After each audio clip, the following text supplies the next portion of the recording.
Assalamualaikum warahmatullahi wabarakatuh.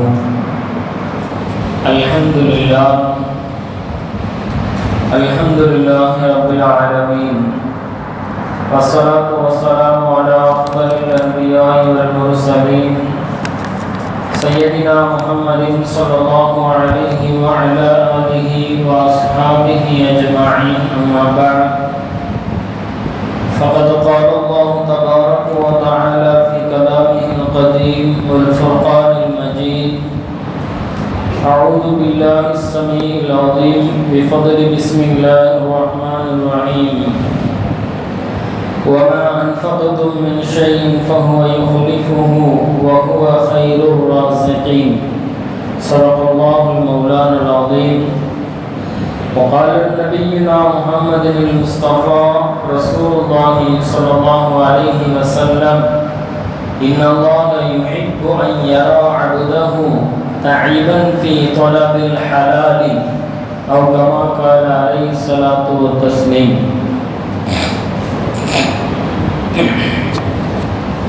எல்லா புகழும் புகழ்ச்சியும் ஏக வல்லவனாம் அல்லாஹு ஜல்ல ஷானஹு தஆலா ஒருவனுக்கே உரித்தாகட்டுமாக.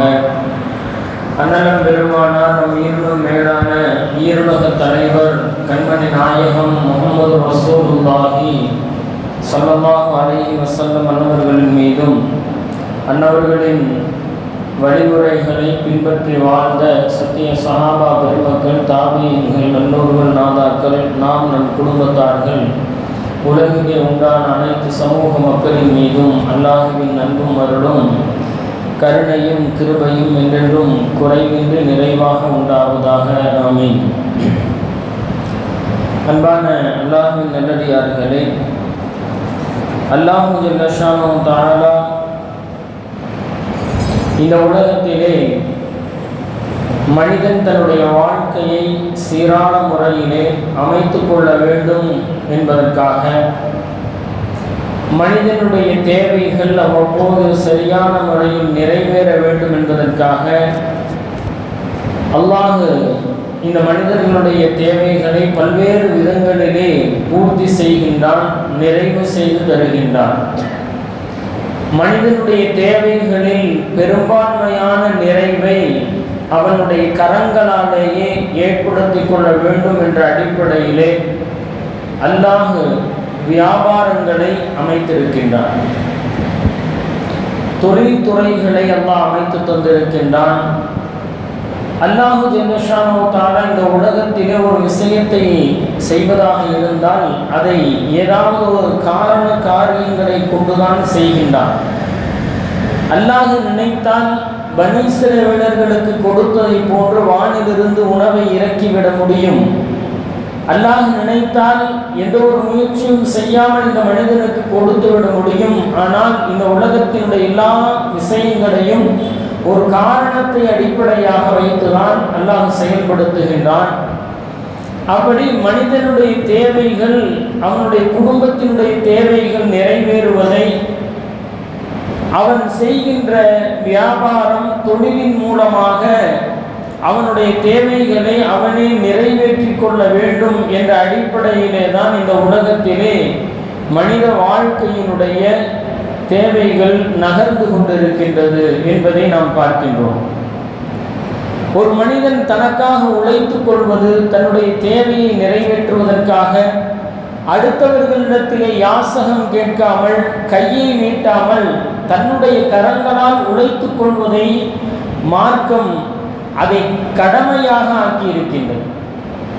கட்டாயமாக அதை ஒரு மனிதன் செய்தாக வேண்டும். அடுத்தவர்களிடத்திலே கை நீட்டுவதை, கேட்பதை மார்க்கம் தடுக்கின்றது.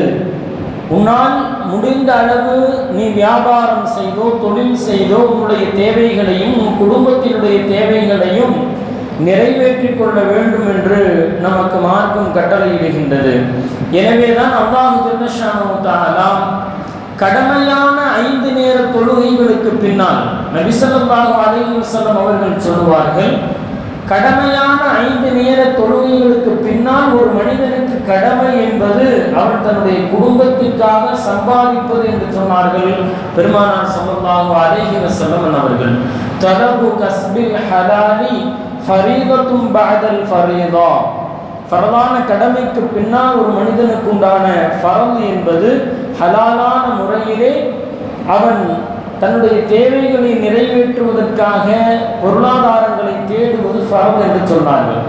எனவேதான் திருக்குர்ஆனினுடைய வசனங்களிலேயும் அல்லாஹ் ஜல்லஷானஹு வ தஆலா தொழுகைக்கு அடுத்தபடியாக நீங்கள் தொழுகையை நிறைவேற்றிவிட்டீர்களா, அல்லாஹ் உங்களுக்கு நிர்ணயித்திருக்கின்ற ரிஸ்கை தேடி நீங்கள் செல்லுங்கள்.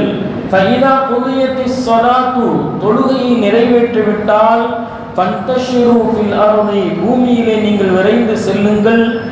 நீங்கள் விரிவடைந்த அந்த பூமியிலே சென்று வபுதவு மின் ஃபதுலில்லாஹ், அல்லாஹ்வுடைய ரிஸ்கிலிருந்தும் நீங்கள் தேடிக்கொள்ளுங்கள் என்பதாக அல்லாஹ் குறிப்பிடுகின்றார். எனவே தனக்காகவும் தன்னுடைய குடும்பத்திற்காகவும் ஒரு மனிதன் வியாபாரம் செய்வது, தொழிலை செய்வது என்பது கடமைகளில் ஒன்று என்பதை மார்க்கம் நமக்கு உணர்த்துகின்றது. அறிவை கொண்டு சம்பாதிக்கின்ற நபர்கள் நிறைய இருக்கின்றார்கள். பணத்தை மூலதனமாக வைத்து சம்பாதிப்பவர்கள் இருக்கின்றார்கள். தங்களுக்கு தெரிந்த கைத்தொழில்களை வைத்து உழைப்பை செய்து சம்பாதிக்கின்றவர்கள் நிறைய இருக்கின்றார்கள். இப்படி மார்க்கம் உழைப்பதற்கு தடை செய்யவில்லை. நீங்கள் உங்களுடைய குடும்பத்திற்காக பணம் காசுகளை சம்பாதித்துக் கொள்வதை மார்க்கம் தடை செய்யவில்லை என்பதை நாம் பார்க்கின்றோம். நபிகள் நாயகம் ஸல்லல்லாஹு அலைஹி வஸல்லம் அவர்களுடைய பல்வேறு வரலாற்று நிகழ்வுகள், ஹதீஸுகள் நமக்கு சொல்லித் தருகின்ற பாடம், ஒரு மனிதன் இந்த உலகத்திலே உழைக்க வேண்டும், சம்பாதிக்க வேண்டும். நபிமார்களுடைய சுன்னத்தான நடைமுறை, பெரும்பாலான நபிமார்கள் தொழில் செய்திருக்கின்றார்கள். ஹஜ்ரத் இத்ரீஸ் அலைஹிஸ்ஸலாம் அவர்கள் தையல்காரராக இருந்தார்கள், துணி தைக்கும் வேலை செய்தார்கள் என்பதை பார்க்கின்றோம். ஹஜ்ரத் தாவூத் அலைஹிஸ்ஸலாம் அவர்கள் இரும்பை உருக்குகின்ற, அதிலிருந்து பல பொருட்களை தயாரிக்கின்ற கொல்லராக செயல்பட்டு இருக்கின்றார்கள் ஹஜ்ரத் தாவூத் அலைஹிஸ்ஸலாம் அவர்கள். ஹஜ்ரத் ஜக்கரியா அலைஹிஸ்ஸலாம் அவர்கள் தச்சு வேலை பார்த்திருக்கின்றார்கள், தச்சராக இருந்திருக்கின்றார்கள். ஏன் பல்வேறு நபிமார்களுடைய வரலாறுகள் சொல்லுகின்றது, பெரும்பான்மையான நபிமார்கள் தங்களுடைய வாழ்க்கையிலே ஆடு மேய்த்திருக்கின்றார்கள். நபி ஸல்லல்லாஹு அலைஹி வஸல்லம் அவர்களும் சிறு வயதிலே ஆடு மேய்த்தார்கள். ஒரு வாலிப பருவத்தை அடைகின்ற பொழுது ஷாம் தேசத்திற்கு வியாபாரத்திற்காக சென்றார்கள் என்ற செய்திகள் எல்லாம் எல்லா நபிமார்களும் வியாபாரம் செய்திருக்கின்றார்கள். தனக்காகவும் தன்னுடைய குடும்பத்தினுடைய தேவைகளை நிறைவேற்றிக் கொள்ளவும் வியாபாரம் செய்திருக்கின்றார்கள். வியாபாரத்தை ஊக்குவித்திருக்கின்றார்கள். பணம் காசுகளை சம்பாதித்து தன்னுடைய தேவைகளை நிறைவேற்றிக் கொள்வதை ஆமோதித்திருக்கின்றார்கள் என்பதை நாம் பார்க்கின்றோம். நபி ஸல்லல்லாஹு அலைஹி வஸல்லம் அன்னவர்களுக்கு ஒரு தோழர் காய்கறிகளை கொண்டு வந்து கொடுப்பார். விலைக்கு கொடுத்து வாங்கி கொடுக்கக்கூடிய அந்த தோழர் ஒரு உழைப்பாளிக்கு பெருமானார் ஸல்லல்லாஹு அலைஹி வஸல்லம் அவர்கள் எந்த அளவுக்கு மரியாதை செலுத்தினார்கள், அவர்களுடைய சிறப்பை கூறினார்கள் என்பதற்கு இவைகள் எல்லாம் ஒரு உதாரணம். பெருமானார் ஸல்லல்லாஹு அலைஹி வஸல்லம் அவர்கள் அந்த தோழர் ஒரு நாள் ஒரு காட்டரபி அவர் சந்தையிலே காய்கறிகளை விற்று கொண்டிருந்த பொழுது பெருமானார் ஸல்லல்லாஹு அலைஹி வஸல்லம் அவர்கள் அவரின் பின்புறமாக சென்று அவர்களை தங்கள் நெஞ்சோடு அவருடைய முதுகில் வைத்து அவரை தூக்கினார்கள். தூக்கி அந்த சந்தையிலே சத்தமிட்டார்கள். நாயகம் ஸல்லல்லாஹு அலைஹி வஸல்லம் அவர்கள், இந்த மனிதரை வாங்கிக் கொள்பவர் யாராவது இருக்கின்றீர்களா என்பதாக நகைச்சுவையாக அந்த தோழரிடத்திலே நடந்து கொண்ட பொழுது அந்த தோழர் சொன்னார், யா ரசூலல்லாஹ், நான் ஒரு காட்டரபி, நான் சாமானியன், என்னையெல்லாம் யாராவது வாங்கிக் கொள்வார்களா என்பதாக சொன்ன பொழுது நபி ஸல்லல்லாஹு அலைஹி வஸல்லம் அவர்கள் சொன்னார்கள், லஸ்த பி காஸிதின் இன்தல்லாஹ், அல்லாஹ்விடத்திலே நீங்கள் சாமானியன் அல்ல, நீங்கள் ஒரு உழைப்பாளர். உழைப்பாளரை அல்லாஹ் விரும்புகின்றான். நீங்கள் அல்லாஹ்விட மனிதர்களுக்கு மத்தியிலே வேண்டுமானால் நீங்கள் சாதாரணமாக உங்களை நினைக்கலாம். இன்றைக்கும் பெரும்பாலும் கை தொழில்களை செய்பவர்கள், தங்களுடைய உழைப்பால் உயர்பவர்கள், அவர்களை பார்த்து கொஞ்சம் ஏளனமாக மக்கள் நினைப்பவர்கள் உண்டு.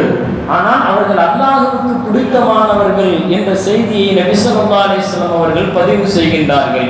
உழைத்து கைகளெல்லாம் தடும்பேறிய ஒரு சஹாபியினுடைய கரங்களை பார்த்துவிட்டு பெருமானார் ஸல்லல்லாஹு அலைஹி வஸல்லம் சொன்னார்கள், அல் காஸிபு ஹபீபுல்லாஹ், உழைத்து சம்பாதிப்பவர் அல்லாஹ்வினுடைய நேசர் என்பதாக சொன்னார்கள். இப்படி மார்க்கம் தொழில் செய்து உழைத்து சிரமப்பட்டு சம்பாதித்து ஒருவர் வாழ்கின்றார் என்று சொன்னால் அவர்களை மார்க்கம் வரவேற்கின்றது. அதை செய்ய வேண்டும், செய்து நம்முடைய குடும்பங்களை காப்பாற்ற வேண்டும், குடும்பத்தினுடைய தேவைகளை நிறைவு செய்ய வேண்டும் என்பதையெல்லாம் மார்க்கம் வலியுறுத்தி கூறுகின்றது. அன்பான பெருமக்களே, அல்லாஹ் ஜல்லஷானு தஆலா இந்த உலகத்திலே எல்லா மனிதர்களுடைய ரிஸ்கையும் விஸ்தீரணமாக ஆக்கி இருக்கின்றார். இந்த உலகத்திலே எல்லோருடைய தேவைகளும் நிறைவேற்றப்பட்டு கொண்டே இருக்கின்றது. வானம் பொழிந்தாலும் சரி, பொழியாவிட்டாலும் சரி, பூமி விளைச்சலை தந்தாலும் சரி, இல்லை என்றாலும் சரி, ஒவ்வொருவர்களுடைய தேவைகளையும் அல்லாஹ் பரிபூர்ணமான முறையிலே நிறைவு செய்து கொண்டிருக்கின்றான். திருக்குர்ஆன் அழகாக சொல்லும், வஃபிஸ் ஸமாஇ ரிஸ்குக்கும் வமா துஅதுன், உங்களுக்கு வாக்களிக்கப்பட்டதும் உங்களுடைய ரிஸ்கும் வானத்திலே இருக்கின்றது என்று அல்லாஹ் சொல்லுகின்றான். இப்படி அல்லாஹ் நம்முடைய ரிஸ்குக்கு பொறுப்படுத்தி விட்டான். ஆனால் அல்லாஹ் பொறுப்படுத்தி விட்டான் என்பதற்காக நாம் வீட்டில் அமர்ந்து விடக்கூடாது. நாம் செய்ய வேண்டிய முயற்சிகளை வியாபாரங்களிலே செய்ய வேண்டும். அல்லாஹ் தருகின்ற லாபங்களை அல்லாஹ் தருவான். நம்முடைய முயற்சிக்குரிய கூலிகளை அல்லாஹ் வழங்கக்கூடியவனாக இருக்கின்றான். எனவே அல்லாஹ் ஜல்லஷானு தஆலா கூறிய இந்த வியாபாரம், தொழில், இவைகள் எல்லாம் இன்று மிக பிரம்மாண்டமாக